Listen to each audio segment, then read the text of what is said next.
been friends for so long. We had gone our own directions for a while and had done things and found our own path in ways specific to ourselves, that when we got back together, it was actually in 2006 is when we started playing music again together, and started writing what would become the HOGJAW music.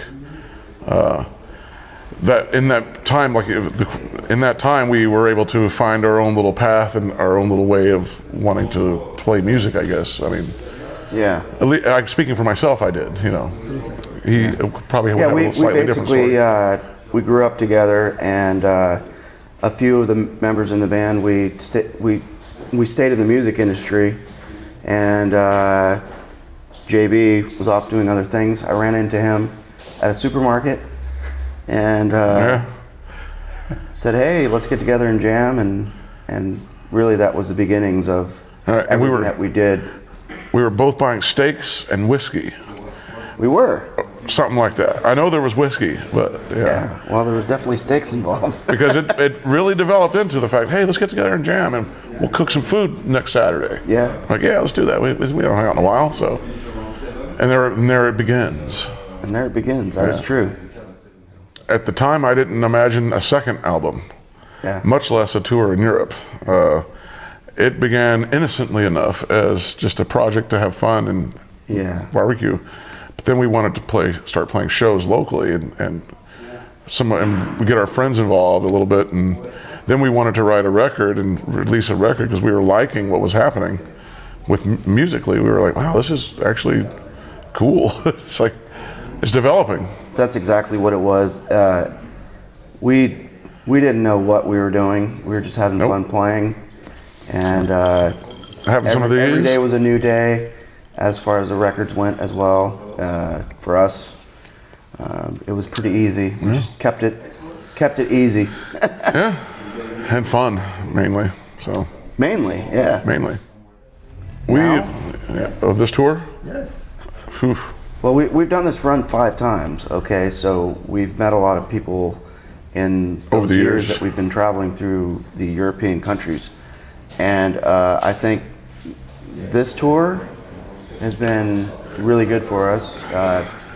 Great, actually. I would say like each tour is like a little bump up. Yeah. If you imagine climbing a little ladder or something, I think that's a good way of saying it. A lot of fun, even more turnout, even more like buzz about it, even more people. The group of fans is growing. The age difference is getting wider.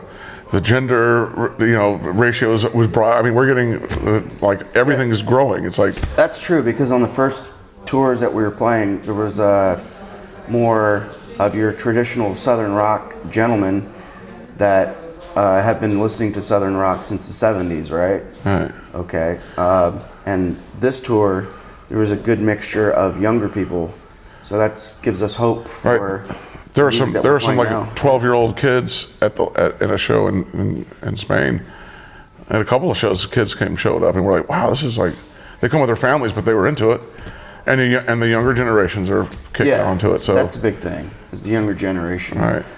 They're understanding rock and roll. Yeah. With the rapid world of people listening to other genres of music. Yeah. So we're seeing that expand, and it really showed this time.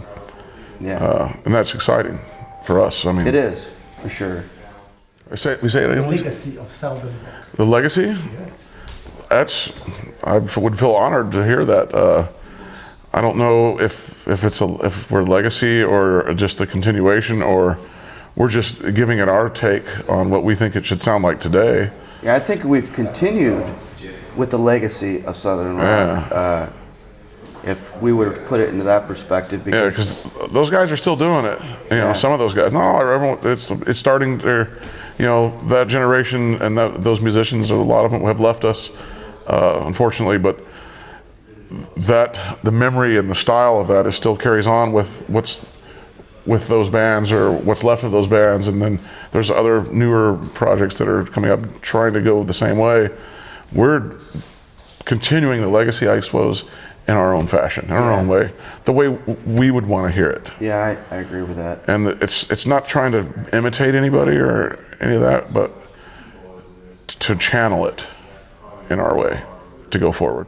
And there's not a lot of that around, right? Absolutely. Yeah. So yeah, there's not a lot of Leonard Skinner, a lot of Molly Hatchets, a lot of Actually, like, you know, that kind of music around right now. Blackfoot's. There's not a lot of bands that are doing that right now. there's a small group of bands out there amongst ourselves that are playing a certain style of Southern rock.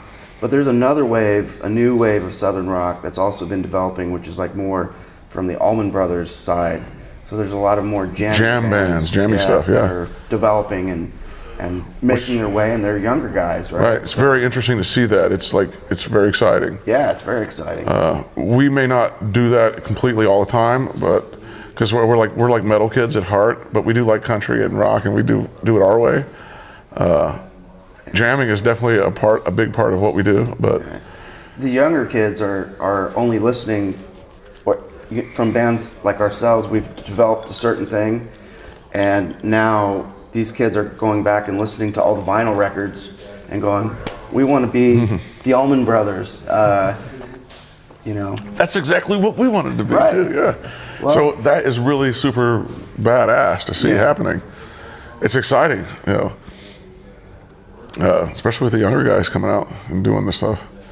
So I think the legacy will continue. I mean, I think if we could excite people and across that age board, that means there's hope still for next time and next generation. I don't think it's going to die. I don't think it's going to do that at all. I think, if anything, it's getting more popular, and that's what we hear from people. it is. If people say we're carrying a torch, then I'll carry it as long as I can, as long as we can. For sure, yeah. You know, because I want to keep this. I want to hear more of this stuff. Well, country was actually developed during the evolution of Southern rock. So you had a blend of country music with rock and roll, and that's how bands like the Allman Brothers and Marshall Tucker and Skinner and all those guys developed, right? We like old country. He likes some new country, right? Yeah. And there's another new wave of outlaw country. Right. There's like a uprising of that stuff. So Yeah. I'm way into all that country stuff. I love it. I always have. Yeah. So yeah, we all do really. I mean, it's in the reality of that music for me is what influences me. The lyric writing, the way there's stories and stuff like that. That part of it I like, and I like the jamming and the picking, and the fast bluegrass stuff is really exciting. But You cannot deny the Hank Williams Jr. Man. oh my God, yeah, that's what. You cannot deny the George Joneses. Yeah, I mean, Hank Jr. is these who guys taught me how to play guitar. These Really. guys wrote and created a foundation for many artists that are doing stuff now, and that's where we came from. We came from that kind of country. That's the stuff that, we definitely dig ourselves into. Yeah. The talk about fishing, that was like our little toss to all that, because I mean we're not like country musicians, really not, but we love the music, and we wanted to have fun with that, and we invited our friends that can play the other instruments, and hey, let's just get together and just jam a song, and Dude, we'll name it Talk About Fishing. cover Eastbound and Down. Right? Jerry Reed. I mean, that guy's like a musical genius, in my opinion. Yeah, Jerry Reed. Yeah. Yeah. The country music influences can be heard throughout. I think the records, but also so can hard rock, metal, maybe rock and roll, southern rock. Yeah. It's like a blender. We just mix it all up. Yeah, as far as our sound is concerned, I mean, we grew up listening to country and rock, and then when we got old enough to figure out what we wanted to play as musicians, we started playing metal because we were young, and then it kind of wrapped back around, and everything kind of swirled into a big pot. Right. Now we're like picking pieces out of all this stuff, sticking them in our big soup bowl, I guess. Music, I guess. Songwriting. The band primarily functions as a unit that jams. I mean, I would say most all of the music comes out of jam sessions when we get together to rehearse or to write. It usually starts with some guitar riffs that start popping out, and if this guy locks into some guitar riffs, we're like, "Ooh, okay, we got him now. Let's see if we can keep pushing that." And so it's usually a process that builds out of a jam, and then a bunch of licks get played. We're like, "Oh, how how are we going to shove all these things together? And that's where he goes like, let's try this, let's try that, or bass was like, hey, let's try this thing. And so it's a group effort. It really is. Lyrics too have become like a group effort. We like to sit down. Usually the lyrics are written after the music is, because we kind of tailor them that way. It just seems to work. But we have had situations where lyrics were written previously and then we stick them into something. But that's rare. Usually everything's, made to order, so to speak. I mean, we know what we're going to get into. We figure that out as we're building the song. So it's all a jam process, right? Yeah. Once we're flowing down the river, there's many different ways that we go, and it's really, for us, it's cool. Yeah, it works for us. Yeah, it works for us. Yeah. I like the nights we're sitting around the table trying to figure out lyrics. It's fun. A lot of these get drank sometimes in the process, but that's what makes it great. That is correct. There's always that. And we worked on it, refined it, and each of us, there's JB, Jimmy, and myself. 3 verses, yeah.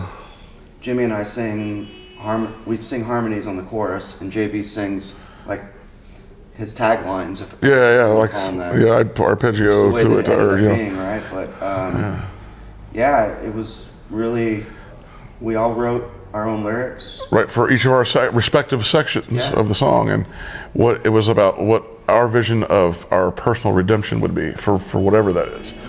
We've had people ask, is it spiritual? Is it religious? Like, no, I wouldn't say that it is.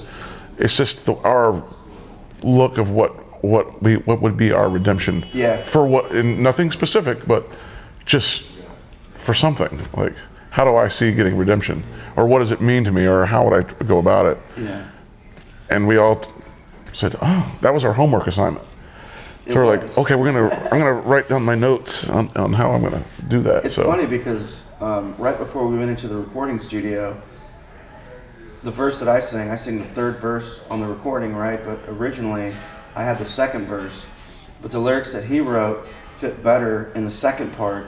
Right. And we're like, no. Just flop and swap, yeah. So it was like up until we went and recorded the song where that's what we hear now. There was definite movements to get up to that certain point.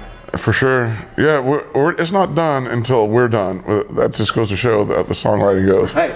Like, the song Redemption was definitely not planned from the beginning to end before it even happened. It was like, this is a process we're going to do. The idea comes from Jimmy to do this, and he had some cool like guitar parts, and we just rolled right into it. And honestly, it's like, it's becoming a lot more than I had anticipated. Yeah, we didn't know what we were doing. Any of the songs, we had no anticipation for any of them. Right. For me, that one was definitely one of the biggest adventures. Yeah. And to try with all the singing. On this tour, people have connected with that song as well. Yeah. We've been playing it every night, but it's been fruitful to have a conglomeration of different singers singing on it, and then you have, all the epicness of the guitar leads and right, all that melodies and things. Yeah, came together really, really nicely. Yeah, in the end, it happened the way it was supposed to, I guess. Yeah. Oh, sure, yeah. There's got some definite. No, it's definitely in that vein of upbeat rocking. It's from start to finish. It's a fun song. It's supposed to be exciting. Yeah, it's got the boogie beat. Yeah, it's supposed to be fun. It's got the right guitar riff and funny words. It's like, it's just about having a good time. It's like brown water. What is that? It's funny though, because when we were writing the record, that was like the last song, I think. Probably like one of the last songs that got developed.